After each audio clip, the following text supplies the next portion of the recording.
perbuatan yang mulia, amal ma'ruf, amal kebaikan yang ma'ruf, ya, yang semua orang kenal bahwa itu merupakan amal soleh yang utama di sisi Allah Subhanahu wa Ta'ala.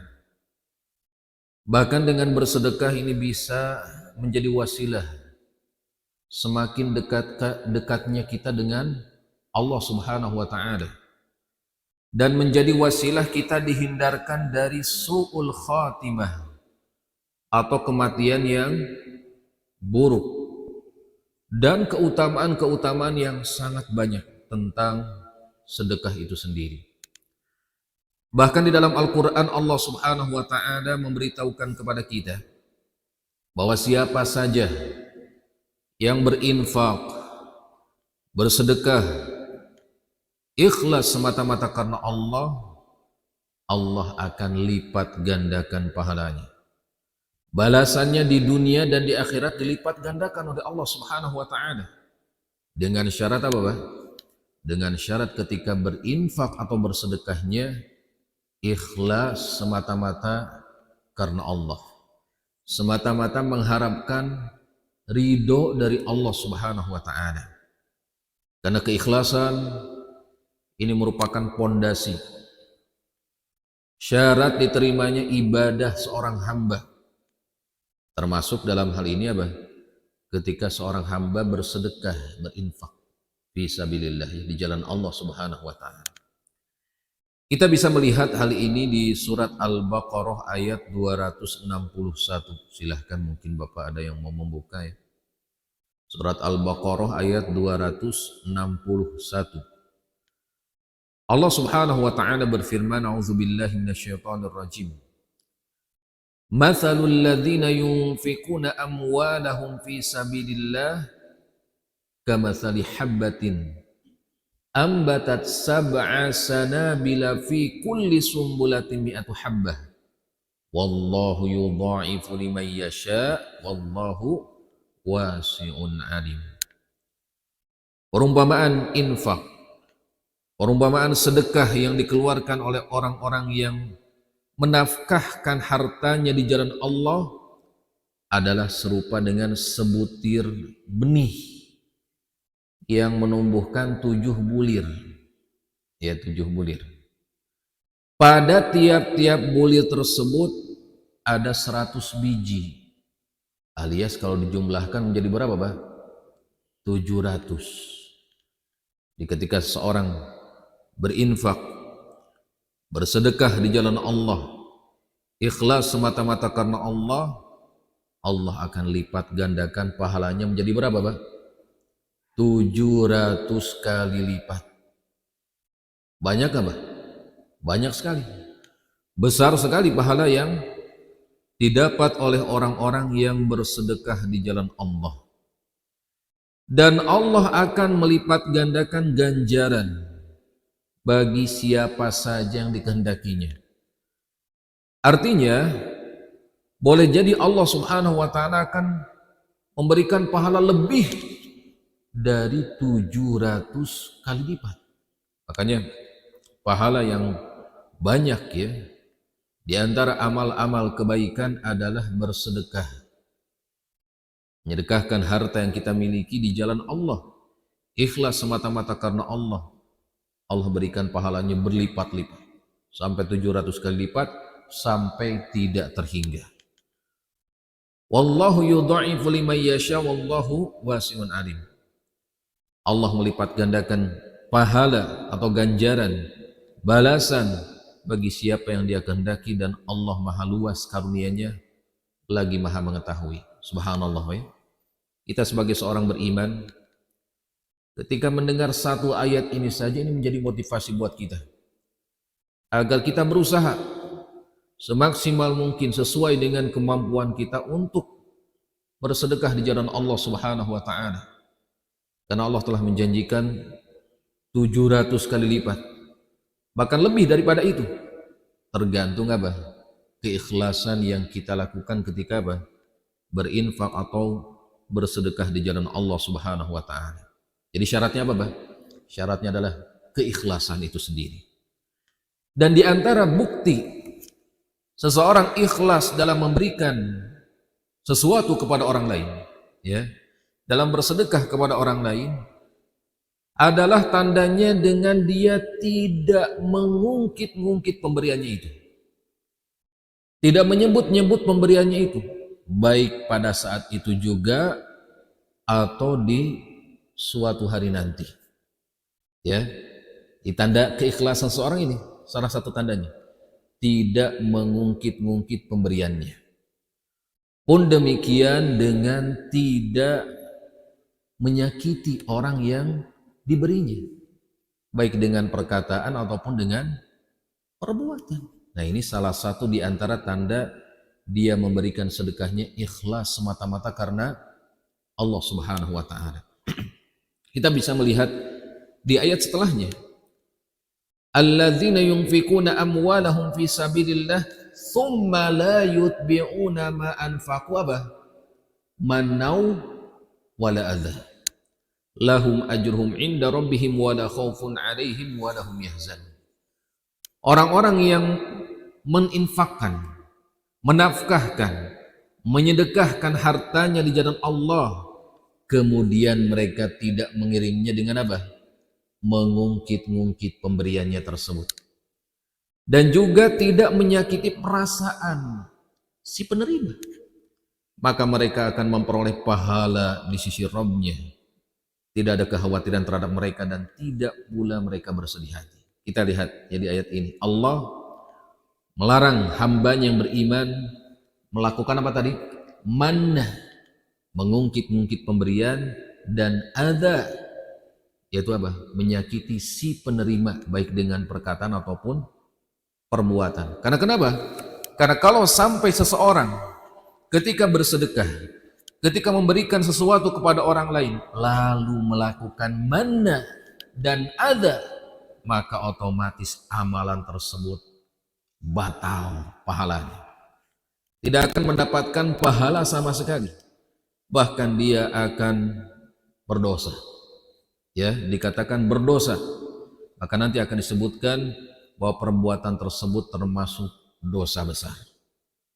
Kita bisa melihat bagaimana perbuatan manna dan adza ini bisa membatalkan amal itu sendiri. Bisa menjadikan amal soleh yang utama tersebut tidak berpahala di sisi Allah Subhanahu wa taala. Kita lihat di ayat setelahnya, ya. Ayat 264 di surat Al-Baqarah. Ya ayyuhalladzina amanu la tubtilu shadaqatikum bil manni wal adza. Wahai orang beriman, jangan kalian menghilangkan pahala sedekahmu. Dengan apa? Dengan menyebut-nyebut tentang hal itu, baik di saat itu ataupun apa? Di kemudian hari. Dan dengan menyakiti perasaan si penerima. Kalladzi yunfiqu malahu ria'an nasi wa la yu'minu billahi wal yawmil akhir. Seperti halnya apa? Yang menafkahkan hartanya karena riya kepada manusia dan dia tidak beriman kepada Allah dan hari kemudian. Sama saja. Ya. Orang yang mengungkit-ungkit pemberian, orang yang menyakiti hati si penerima sama saja seperti sedekahnya siapa? Orang yang riya. Sama saja seperti sedekahnya orang yang tidak beriman kepada Allah dan hari akhir.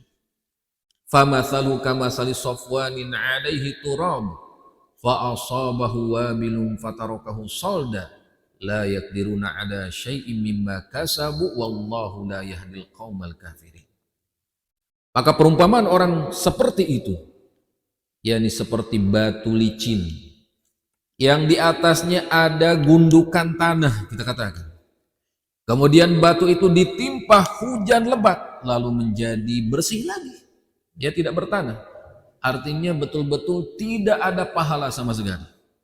Mereka tidak menguasai suatu pun dari apa yang mereka usahakan, dan Allah tidak memberi petunjuk kepada orang-orang kafir.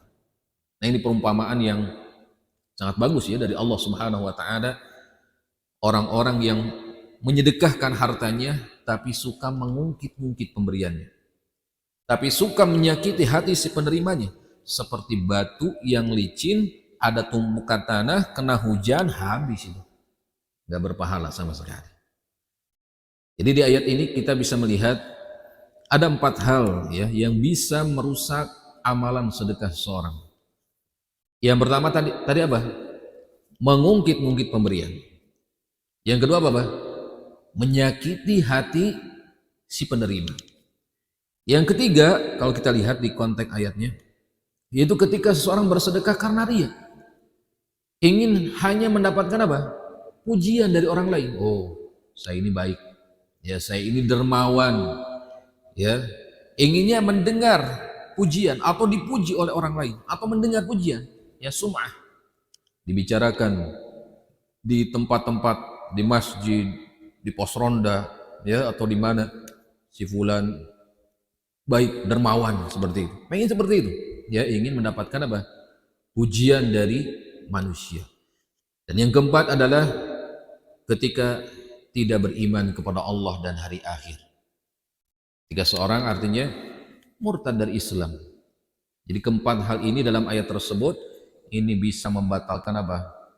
Pahala sedekah seseorang. Maka hati-hati ya. Oleh karena Syekh Utsaimin rahimahullah pernah berkata di syarah kitab Riyadhus Shalihin ya, yang artinya kalau kita terjemahkan, hal ini dikarenakan jika seorang memberikan kepada orang lain, jika dalam bentuk sedekah, maka ikhlaskan karena Allah. Dan jika bentuknya adalah kebaikan, amal soleh, apapun itu, maka kebaikan itu sudah semestinya baginya untuk melakukannya. Ya. Maka jika demikian adanya, dia melakukannya ikhlas karena Allah, dia membantu sukarela tanpa ada tujuan yang lainnya, maka apa? Maka itu akan mendapatkan pahala di sisi Allah Subhanahu wa taala. Dan juga jika demikian kata Syekh Utsaimin, jangan pernah dia menyebut-nyebut sedekahnya. Jangan pernah sekali-kali. Jangan pernah mengatakan aku telah memberimu sesuatu dulu. Ingat nggak? Misalkan gitu Pak ya. Kadang seperti itu Pak ya. Ingat nggak dulu saya pernah memberikan kamu sesuatu? Nah, seperti itu. Atau aku dulu telah memberikan barang ini, barang itu kepadamu. Aku dulu telah memberikan pertolongan kepadamu ini dan itu. Ingatnya? Nah ini yang namanya apa? Mengungkit-ungkit pemberian. Ini tidak boleh. Bisa langsung membatalkan apa? Amal kebaikannya tersebut. Baik. Atau diucapkan secara tidak langsung. Artinya dibicarakan kepada orang lain. Sesuatu yang kalau didengar oleh si penerima, tentu dia akan membencinya, tidak menyukainya ya. Dibicarakan di tempat-tempat tertentu, saya pernah memberi si fulan sesuatu ya, saya pernah menolong si fulan, saya pernah ini dan itu, dengan maksud apa? Untuk meninggikan dirinya, untuk membuat apa istilahnya, orang lain takjub kepadanya, yang dinamakan dengan ujub ya. Nah ini kata Syekh Utsaimin, inilah yang akan menghancurkan pahala dari kebaikan atau sedekah yang dia berikan kepada orang lain tersebut. Taibqa muslimin rahimakumullah. Kemudian kita akan menjelaskan tentang apa arti dari al-mannu dan al-adha, atau manna dan adha ya. Nah, para ulama telah menjelaskan tentang apa itu arti al-mannu atau manna dan adha. Karena kalau bahasa Arab itu kan ketika menyebutkan sebuah isim maka biasanya dirofakkan ya. Artinya di domah salah satu tanda marfu'nya. Al-mannu. Cuma karena kita sering mendengar dalam Al-Qur'annya al-manna ya. Al-manna jadi kayak aneh gitu. Padahal yang benar al-mannu. Baik.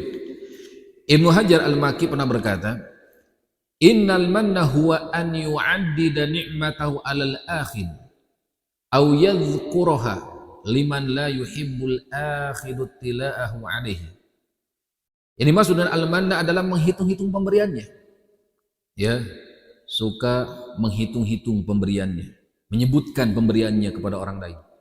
Baik pemberian tersebut berupa sedekah, pertolongan atau kebaikan tertentu ya kepada orang yang menerimanya, atau menceritakan pemberian itu kepada orang lain. Saya pernah memberikan tadi ya, sudah dijelaskan kepada Si fulan saya pernah memberikan pertolongan, memberikan hadiah, sedekah dan sebagainya. Yang kalau si fulan yang dibicarakan tersebut mendengarnya, tentu dia tidak akan suka akan hal itu. Baik. Demikian ada yang mengatakan bahwa huwa an yara anna li nafsihi maziyatan 'ala al-mutasaddaq 'alaihi bi ihsanihi ilaihi.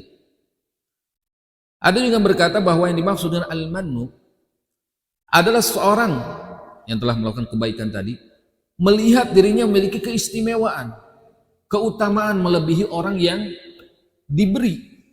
Jadi ada perasaan ujub dalam dirinya.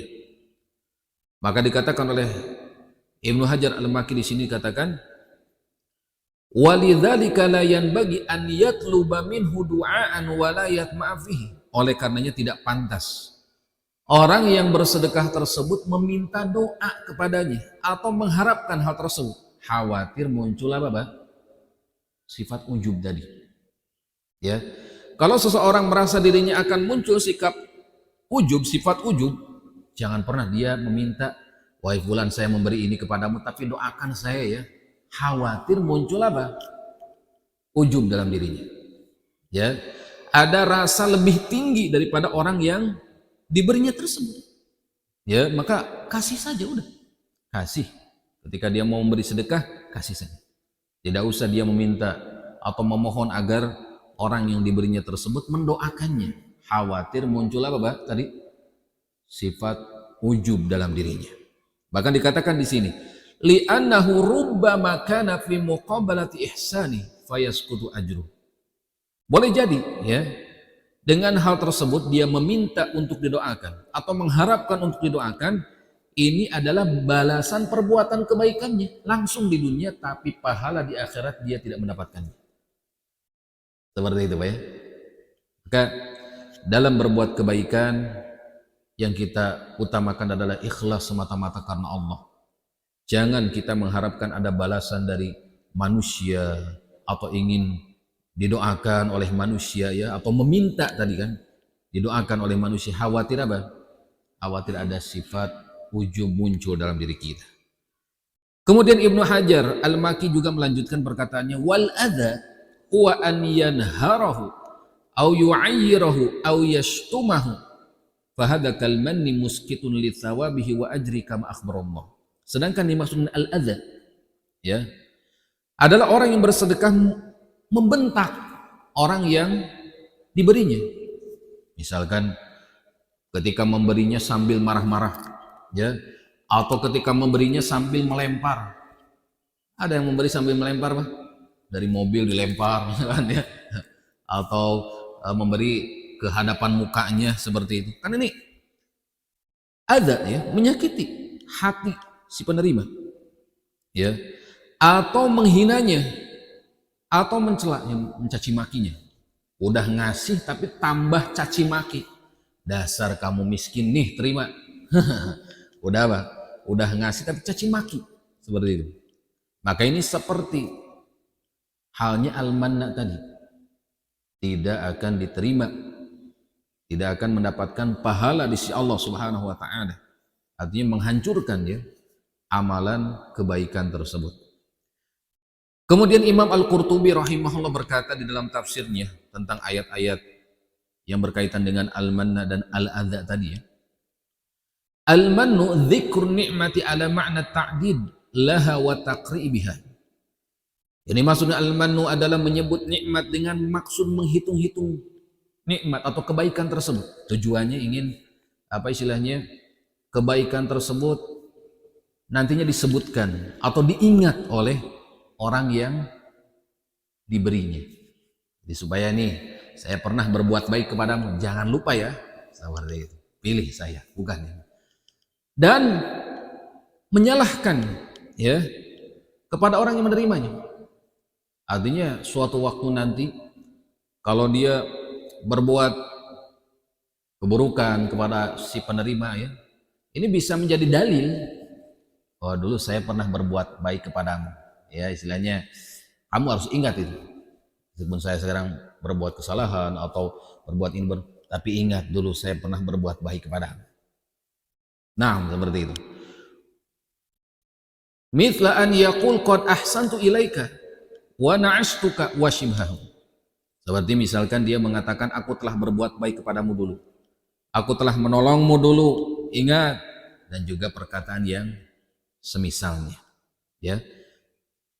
Wa qala ba'duhum, dan sebagian ulama berkata al-mannu at-tahaddutsu bima a'ta hatta yablugha dzalika al-mu'ta fayu'dhiyahu. Ya. Ini maksudnya al-mannu adalah menceritakan pemberiannya. Jadi ceritakan kepada orang lain, saya pernah berbuat baik kepada si fulan, sehingga berita itu sampai kepada si penerima, sehingga si penerima ini merasa sakit hatinya. Ya. Kaduhung gitu ya, menerima kebaikan si fulan, ternyata diomongin di belakang. Jadi malu saya ini, ya, malu seperti itu, misalkan ya. Nah ini adalah diantara contoh dari perbuatan al-manna atau al-mannu seperti itu. Dan kata Imam Al-Qurtubi, wal mannu minal kabair. Perbuatan mengungkit-ungkit pemberian kepada orang lain, perbuatan mengungkit-ungkit kebaikan kepada orang lain, ini termasuk kabair alias dosa besar seperti ini. Tapi kaum muslimin rahimakumullah, yang selanjutnya kita akan melihat bagaimana perkataan para ulama salaf, ya, orang-orang salaf atau orang-orang soleh terdahulu tentang larangan mengungkit-ungkit pemberian kepada orang lain, larangan mengungkit-ungkit kebaikan kepada orang lain. Seperti Ibnu Sirin, ya, Ibnu Sirin rahimahullah pernah mendengar ada seorang laki-laki sedang berada di hadapannya. Lalu dia berkata kepada yang lain, kepada orang lain, fa'altu ilaika wa fa'altu, saya ini telah berbuat kebaikan kepadamu, ini itu disebutin ya, diungkit-ungkit kebaikannya. Faqala Ibnu Sirin, maka Ibnu Sirin berkata, uskut, diam kamu. Fala khaira fil ma'rufi idza uhsi, ya, tidak ada kebaikan sedikit pun pada perbuatan baik yang dihitung-hitung, pada perbuatan baik yang diungkit-ungkit, nggak ada kebaikan sedikit pun, nggak ada pahala sedikit pun, bahkan itu akan merusak ya pahala amal kebaikan itu sendiri. Kemudian Ibnu Battal rahimahullah berkata, al-imtinanu mubtilun li ajri sadaqah, mengungkit-ungkit pemberian kepada orang lain, mengungkit-ungkit kebaikan kepada orang lain, ini bisa menghilangkan pahalanya. Kalau sedekah ya menghilangkan pahala sedekah. Kalau kebaikan, pertolongan dan sebagainya bisa menghilangkan pahala kebaikan itu sendiri. Kemudian Imam Al-Qurtubi juga menambahkan, la yakunul mannu ghaliban illa 'anil bukhli wal kibri wal 'ujub wa nisyani minnatillahi ta'ala fima an'ama Allahu 'alaihi. Secara umum, tidaklah ucapan mengungkit-ungkit pemberian, mengungkit-ungkit kebaikan kepada orang lain hingga kepada seorang, kecuali pada orang-orang yang memiliki kriteria, yaitu memiliki sifat bakhil. Ya, orang yang bakhil ketika memberikan sesuatu pasti dia akan mengungkit-ungkit pemberiannya. Ya, menjadikan seseorang harus mengingat kebaikannya seperti itu. Demikian wal kibri, orang yang sombong, yang suka mengungkit-ungkit pemberian kepada orang lain. Wal ujub, dan juga orang yang ujub, merasa tinggi, merasa lebih daripada orang lain, baik dari sisi harta, ya, ilmu atau yang lainnya. Wa nisyani minnatillah, dan orang yang lupa dengan kenikmatan yang Allah berikan kepadanya. Nah, pada orang-orang inilah biasanya ya sikap mengungkit-ungkit kebaikan kepada orang lain biasanya hinggap. Orang-orang yang bakhil, orang-orang yang sombong, orang-orang yang ujub, orang-orang yang lupa dengan nikmat pemberian Allah biasanya suka mengungkit-ungkit kebaikannya kepada orang lain. Kemudian kaum muslimin rahimakumullah, sebagian ulama salaf juga berkata, al-mannu mafsadatus soni'ah, mengungkit-ungkit pemberian bisa merusak pahala pelakunya. Wakila, dan dikatakan man manna bi ma'rufihi asqata syukruh. Barang siapa yang mengungkit-ungkit kebaikannya, maka hilanglah rasa syukurnya. Akan hilang rasa syukurnya kepada Allah akan nikmat pemberian Allah, ya, ketika dia mengungkit pemberian kepada orang lain. Wa man u'jiba bi amalihi uhbita ajruh. Barang siapa yang takjub, merasa kagum dengan amal solehnya, oh saya ini lihat suka ngaji, suka membaca Quran, ya, ada perasaan ujub seperti itu. Saya ini suka bersedekah, saya ini, dalam dirinya seperti itu ada perasaan ujub. Maka apa?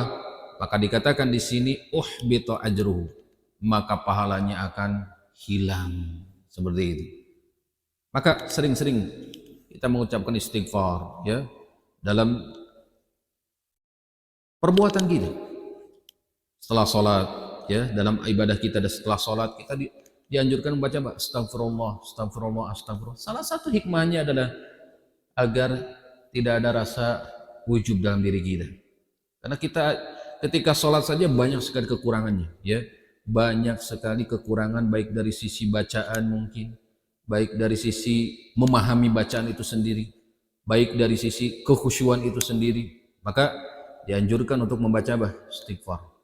Pun demikian ketika dalam hal-hal lainnya dianjurkan untuk memperbanyak istighfar kepada Allah Subhanahu wa taala. Khawatir ketika kita melakukan amal kebaikan, amal soleh, khawatir muncul sifat ujub dalam diri kita, merasa tinggi, merasa takjub, kagum dengan amal soleh kita.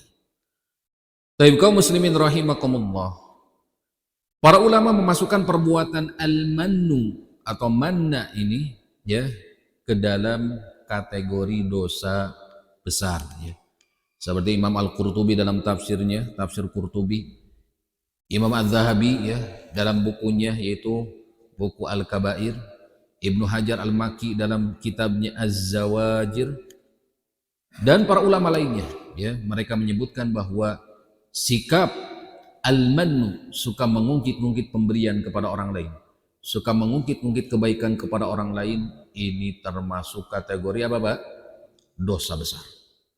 Bahkan kalau kita melihat di dalam Al-Quran, pun demikian di dalam hadis-hadis Nabi SAW, ada ancaman-ancaman khusus yang kita mendengar satu saja ini ngeri sekali. Sebagai seorang mukmin tentu kita akan menjauhi perbuatan tercela tersebut, ya. Karena banyak sekali disebutkan ancaman-ancaman bagi orang yang melakukannya. Antara lain kita sebutkan di antaranya, yang pertama, tidak akan memperoleh tadi pahala, ya.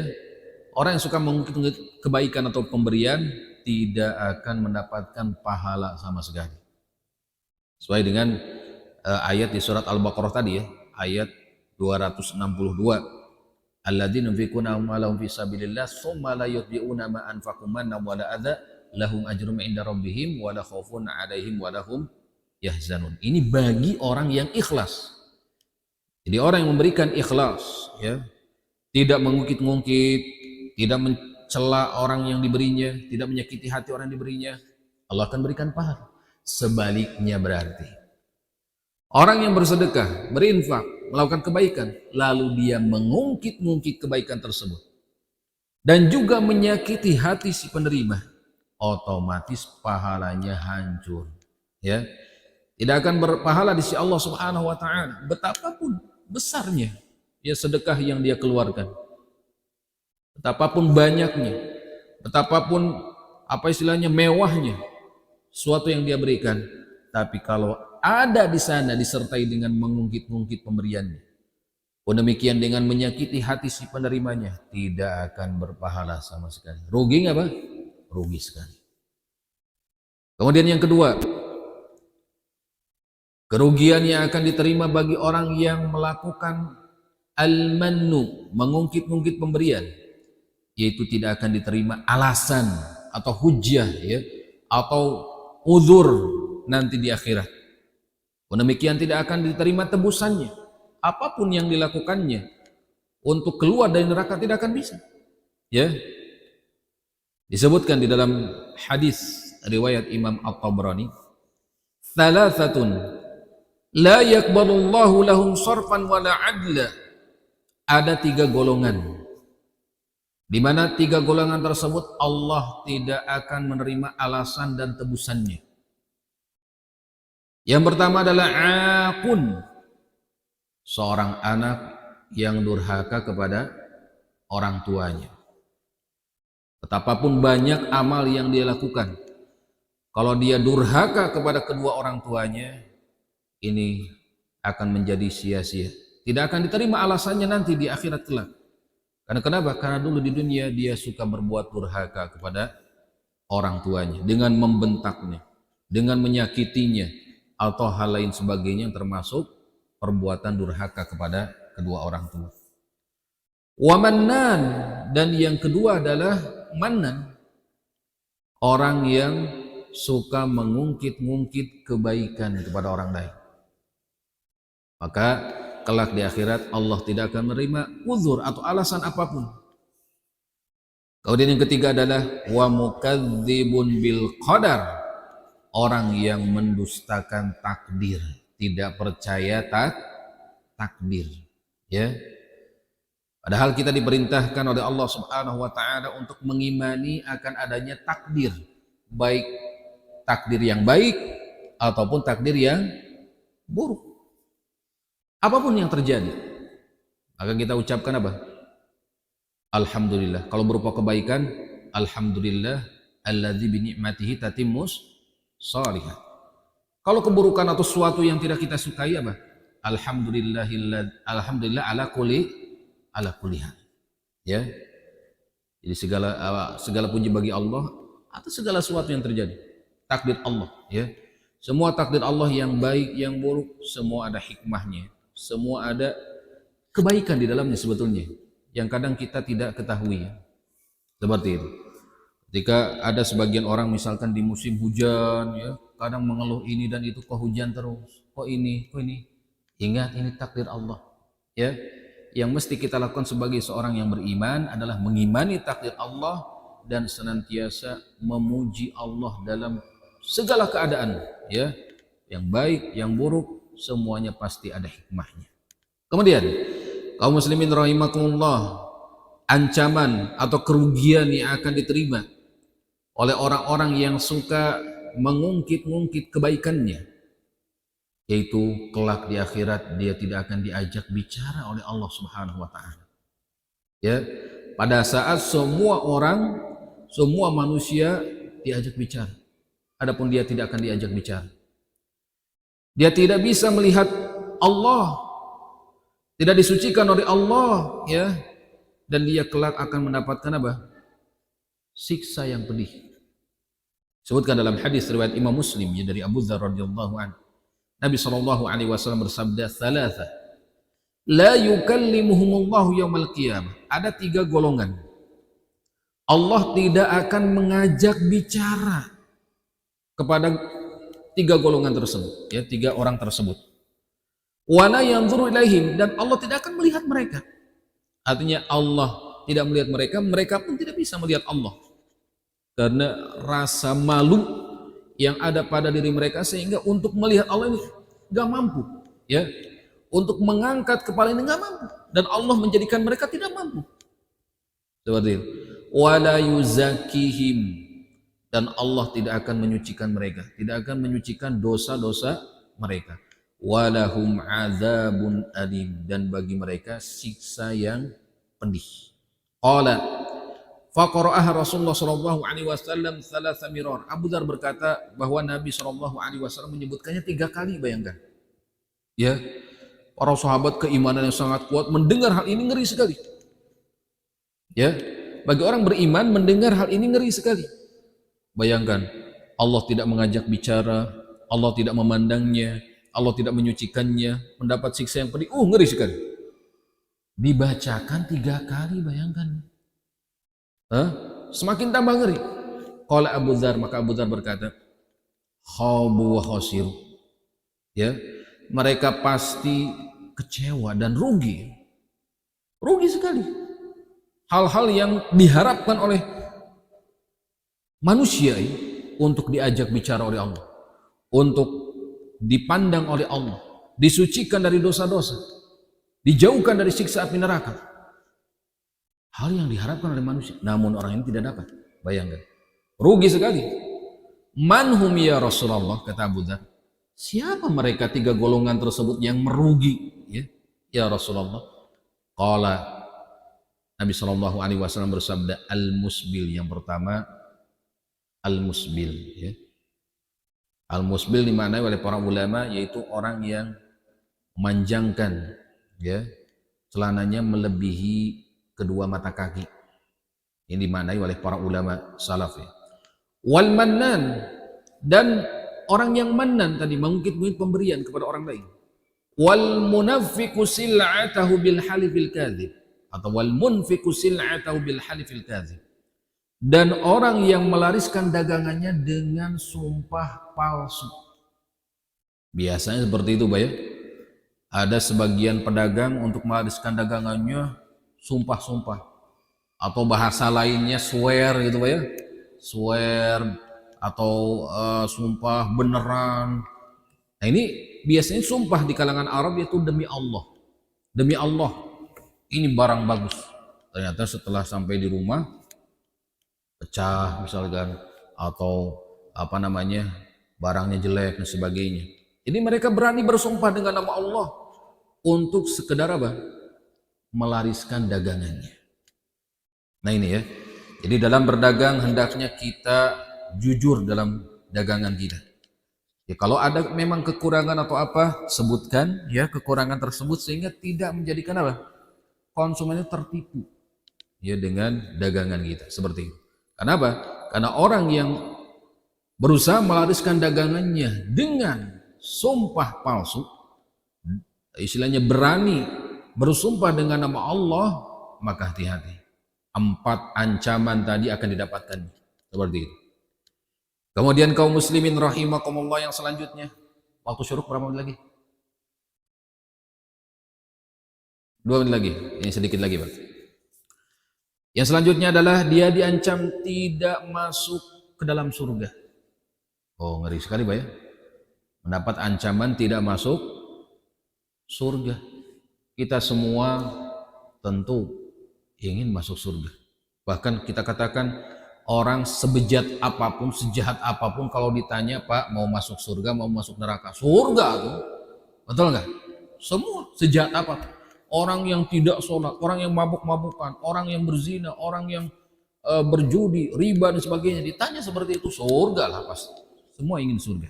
Nah, orang yang melakukan manan, yang suka mengungkit-ungkit pemberian kepada orang lain, diancam tidak akan masuk ke dalam surga. Sebutkan dalam hadis riwayat Imam An-Nasai, Imam Ahmad dan Al-Baihaqi disebutkan, "Tsalatsa la yanzurullah ilaihim yaumil qiyamah." Ada 3 golongan yang Allah tidak akan melihat mereka pada hari kiamat. Tadi al-aqu liwalidayhi, orang yang durhaka kepada kedua orang tuanya. Wal mar'atul mutarajjilah, ini redaksi lain berarti. Dan seorang wanita yang menyerupai laki-laki dari penampilan, dari pakaian, dari cara jalan, cara berbicara seperti itu, menyerupai laki-laki misalkan. Wadayus, orang yang tidak ada rasa cemburu kepada keluarganya. Dayus namanya Pak ya. Gak apa-apa, dilanjut sedikit Pak. Silahkan bagi yang memiliki kesibukan bisa melaksanakan sholat syuruk ya. Wadayus, orang yang tidak ada rasa cemburu kepada keluarganya. Ketika keluarganya bermaksiat, biasa saja. Ya, ketika keluarganya menampakkan aurat, istrinya, anak perempuannya yang sudah dewasa menampakkan aurat, tidak berjilbab, biasa saja. Ini namanya dayus. Tidak ada rasa cemburu karena Allah terhadap keluarganya ketika mereka melakukan kemaksiatan atau kedurhakaan kepada Allah.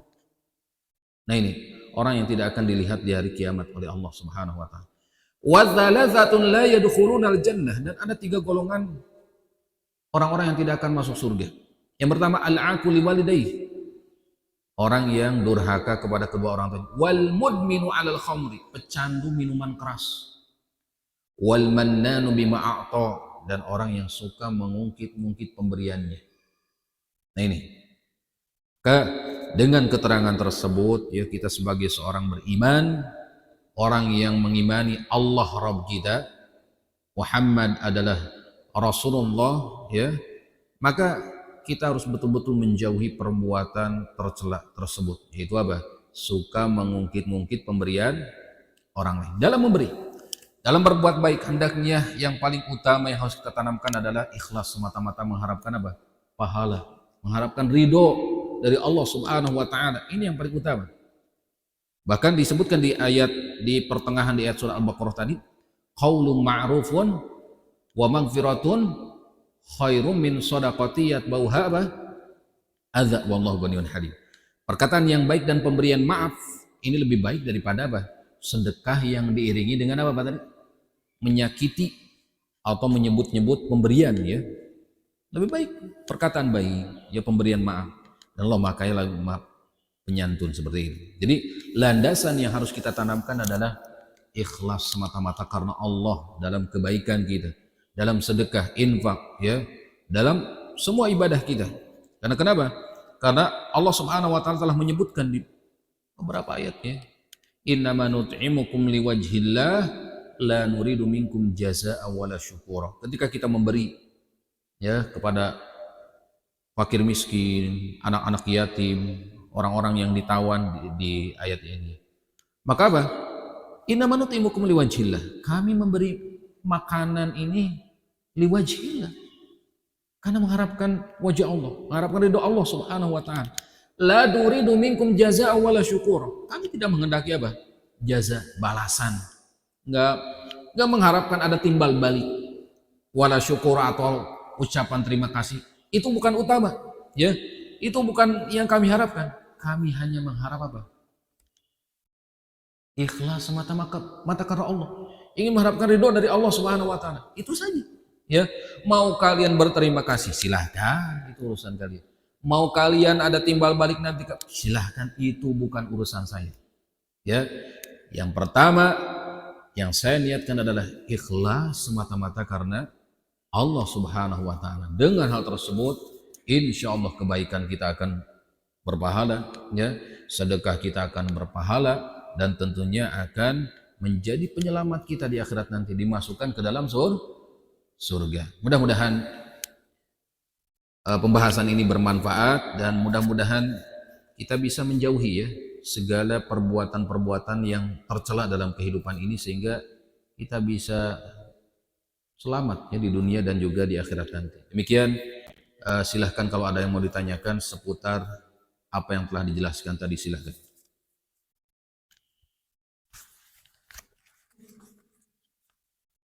Silahkan Ibu. Assalamualaikum warahmatullahi wabarakatuh. Seperti apa yang telah disebutkan saya tersebut, jika kamu mengetahui dosa-dosa besar antara dosa-dosa yang kamu mengerjakannya, niscaya akan menghapus kesalahan-kesalahanmu, dosa-dosa yang kecil, dan kami masukkan kamu ke tempat yang mulia. Yang ini saya katakan Pak Ustaz, kita dosa-dosa besar yang ada dengan dosa-dosa dulu, tapi yang saya tahu yang sebenarnya sini bunuh diri, yang tidak ada yang mengulang-ulang. Karena menurutnya ayat salah sendiri, kamu tahu berapa dosa apa yang ini bisa kecil kok masih bisa diampuni, yang dosa-dosa besar seperti terjadi judi, berkunci, yang tadi pasal saya katakan. Tapi mereka malah berpikiran ini dosa kecil.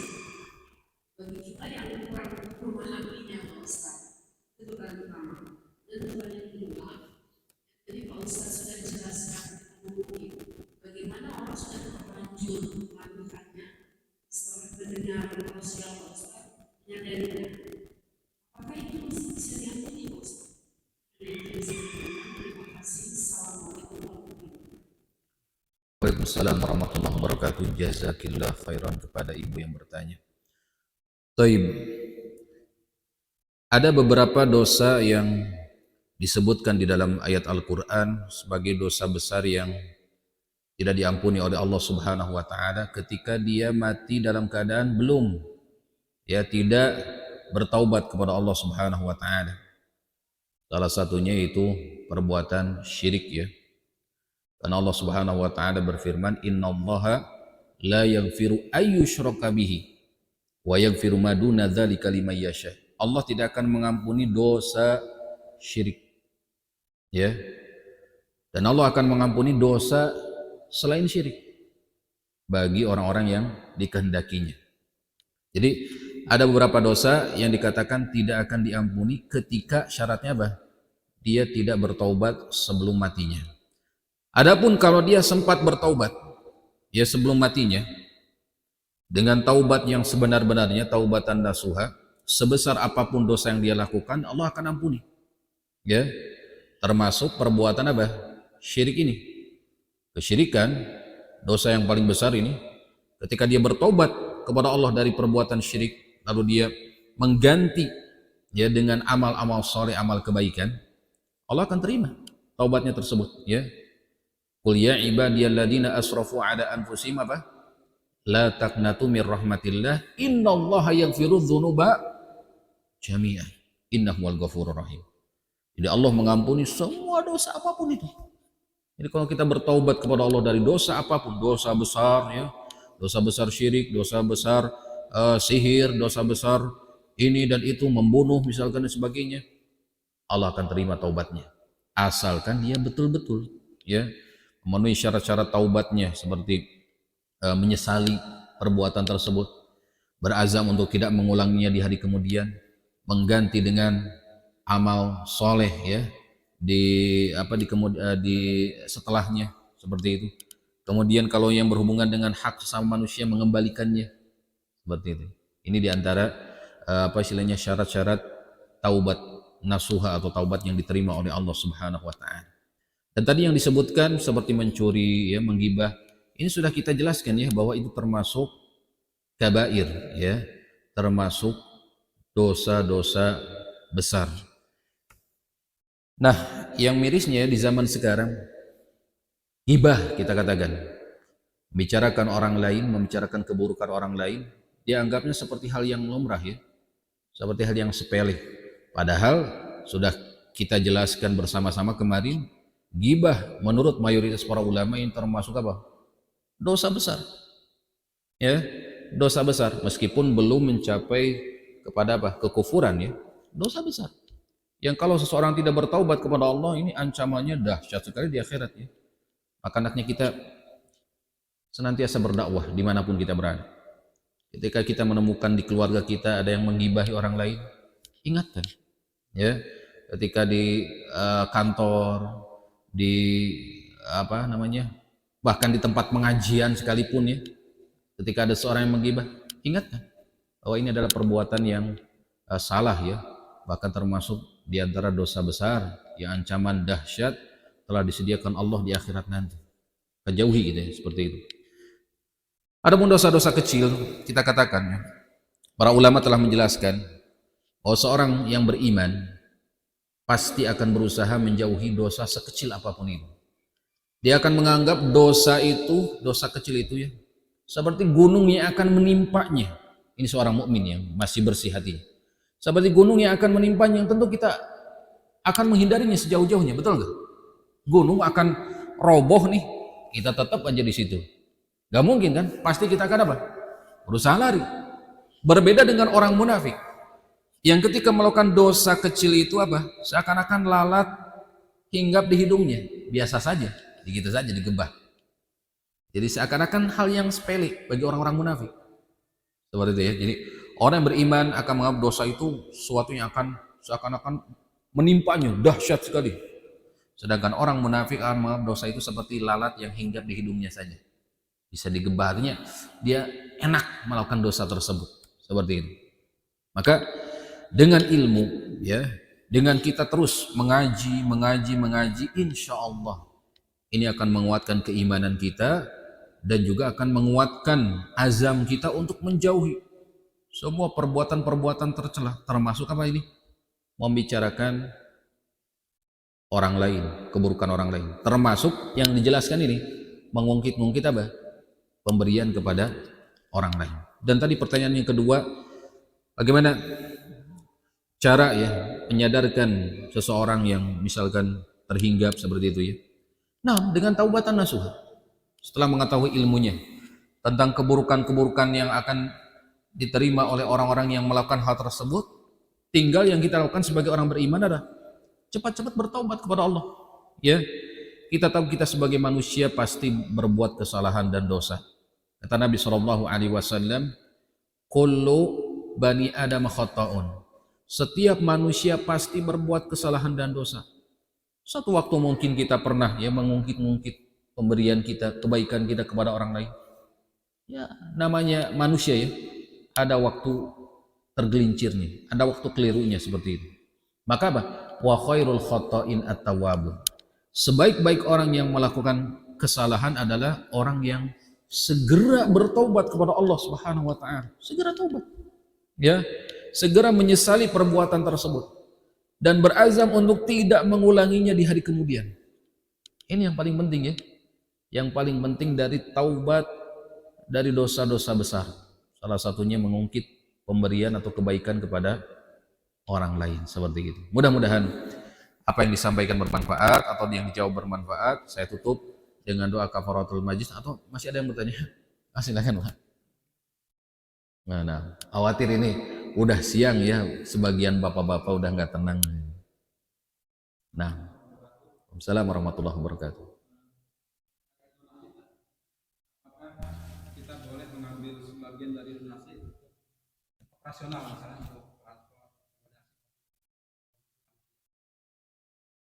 Baik, jazakallahu khairan ya. Para ulama menyebutkan, terutama para ulama kontemporer seperti Majma' Fikhi Kuwait kalau tidak salah ya, dan sebagian ulama di di Arab Saudi ya, mengatakan bahwa yang termasuk kategori fi sabilillah ya, ini adalah orang-orang yang berdakwah di jalan Allah, berdakwah ya. Dan yang termasuk kategori dakwah ini ada 3 hal ya. Ada beberapa hal yang saya pernah baca, ada 3 hal, ada yang sebagian yang beberapa hal. Yaitu pertama, yakni untuk apa? Orang-orang yang berjuangnya, orang-orang yang berdakwahnya, para dai-nya, ya, para mubalignya. Yang kedua adalah wasilah-wasilah dakwah, alias operasional dalam hal ini ya. Operasional dakwah seperti transport, apalagi Pak, untuk perbaikan gedung yang digunakan untuk sarana dakwah ya, dan yang sebagainya ya. Saya lupa yang ketiga ini apa. Yang jelas untuk para dai-nya menunjang agar mereka semangat untuk berdakwah, karena ini termasuk kategori fisabilillah. Dan yang kedua wasilah yang melancarkan dakwah itu sendiri, untuk operasional tempat yang digunakan untuk dakwah ya, atau transportasi yang digunakan untuk dakwah. Maka ini termasuk kategori fisabilillah. Ini bisa dilihat di kalau nggak salah Majma' Fikhi Kuwait ya, mereka mengeluarkan fatwa seperti itu. Jadi para dai atau wasilah-wasilah dakwah apapun itu ya, tempat untuk dakwah, apalagi mobil untuk dakwah dan sebagainya, ini semua termasuk kategori apa? Fisabilillah, yang bisa menggunakan apa? Donasi atau bagian dari zakat sekalipun, ini untuk melancarkan usaha-usaha dakwah tersebut, termasuk membangun apa? Radio-radio dakwah, televisi dakwah, yayasan-yayasan dakwah ya, atau lembaga-lembaga tahfidz dan sebagainya. Ini semua termasuk kategori yakni orang-orang yang boleh atau berhak mendapatkan bagian dari zakat, bagian dari sedekah, bagian dari infak kaum muslimin seperti itu. Silahkan Bapak bisa merujuk kembali ke fatwa tersebut. Taib. Ada lagi, silakan.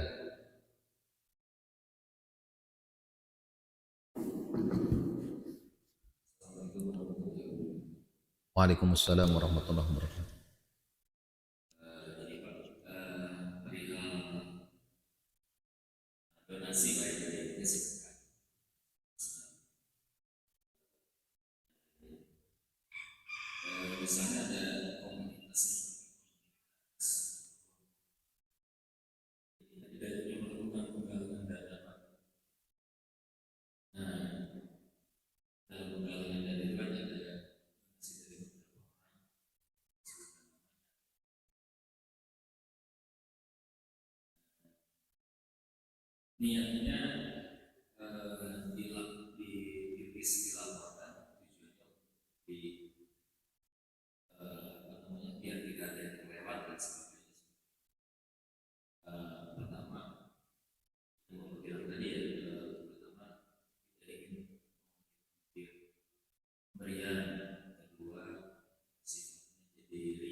Baik, jazakallahu khairan ya.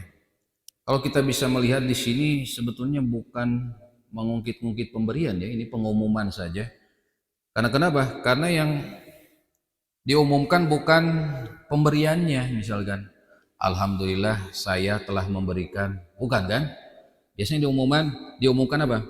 Alhamdulillah donasi yang terkumpul sekian ya. Kemudian biasanya adalah disebutkan misalkan untuk memotivasi. Jadi tujuannya bukan untuk apa? Bukan mungkin pemberian dirinya ya, atau mungkin pemberian seseorang seperti itu. Ini untuk motivasi. Jadi bedakan antara mengungkit dengan memotivasi seperti itu ya. Karena ada beberapa tempat yang kalau tidak ada yang memberi itu malas berdonasi ya, malas ini. Beda dengan ketika disebutkan misalkan apa namanya, kita butuh sekian juta, alhamdulillah ada yang bersedekah setengahnya, tinggal setengahnya lagi misalkan. Ini kan tidak mengapa kita menyebutkan nominalnya. Dan yang lebih selamat ya, kalau tadi tujuannya untuk memotivasi tidak mengapa, tapi lebih selamat kalau nama kita disamarkan, itu lebih selamat lagi. Misalkan nama yang apa, berdonasinya, alhamdulillah hamba Allah, untuk menjaga apa, keikhlasan, atau alhamdulillah dari Abdullah ya, hamba Allah ya, atau dari Bapak Fulan, dari Bapak Fulan. Jadi bukan nama ya, tapi Bapak Anu lah, Bapak Anu ya, seperti itu. Jadi tidak menyebutkan langsung nama untuk menjaga keikhlasan, tapi disebutkan pun tidak mengapa. Niatnya untuk apa tadi? Memotivasi ya, bukan untuk memamerkan harta. Jadi tidak mengapa, tapi lebih selamat adalah menyamarkan apa? Nama-nama pendonasinya. Itu lebih selamat. Ya, meskipun boleh menyebutkan nama-namanya untuk memotivasi orang lain. Apalagi yang misalkan yang mendonasikan orang biasa ya. Ini akan lebih membuat semangat orang yang lebih kaya ya. Misalkan orang biasa alhamdulillah berdonasi 10.000. Ini orang yang tidak mampu misalkan bisa berdonasi. Apalagi orang kaya, tentu akan lebih semangat dengan disebutkannya si fulan tersebut. Nah, jadi bedakan Pak ya. Yang digarisbawahi apa tujuannya? Tujuan untuk mengumumkan hal tersebut. Jika untuk memotivasi silahkan. Karena yang namanya sedekah itu ada dua bentuk Pak. Ada sirran wa adaniyah. Sirron yang sembunyi-sembunyi, adaniyah secara terbuka. Dua-duanya boleh dalam syariat. Ya, sirron lebih utama. Akan disebutkan ada 7 golongan yang mendapatkan naungan Allah ketika dia salah satunya bersedekah sampai tangan kirinya tidak mengetahui apa yang disedekahkan oleh tangan kan, saking sembunyinya dia bersedekah. Ada alaniyah, disebutkan dalam ayatnya sirron wa alaniyah, orang bersedekah sembunyi-sembunyi dan terang-terangan. Tapi ingat, kata para ulama, terang-terangan di sini harus ada tujuannya. Salah satunya untuk apa? Memotivasi. Kalau tujuan untuk memotivasi, silahkan ya. Misalkan kita seperti Nabi Shallallahu Alaihi Wasallam, ketika nggak ada yang mau mencukur rambut ketika sedang ihram ya, karena mereka sedang marah pada saat itu ketika perjanjian Hudaybiyah kalau tidak salah. Lalu Nabi Shallallahu Alaihi Wasallam keluar lalu mencukur rambutnya. Maka pada saat itu semua berbondong-bondong mencukur rambut mereka. Jadi terang-terangan mencukur rambut di hadapan para sahabat. Akhirnya mereka pun berbondong-bondong sampai dikatakan dalam hadis tersebut hampir-hampir saja ada orang yang memenggal leher orang lain saking rebutan untuk saling mencukur satu dengan yang lainnya. Jadi terkadang sedekah satu waktu ini lebih utama ditampakkan ya, salah satu tujuannya untuk memotivasi. Demikian, mudah-mudahan bermanfaat. Kurang lebihnya saya mohon maaf. Subhanakallahumma bihamdik asyhadu an la ilaha illa anta astaghfiruka wa atubu ilaik. Assalamualaikum warahmatullahi wabarakatuh.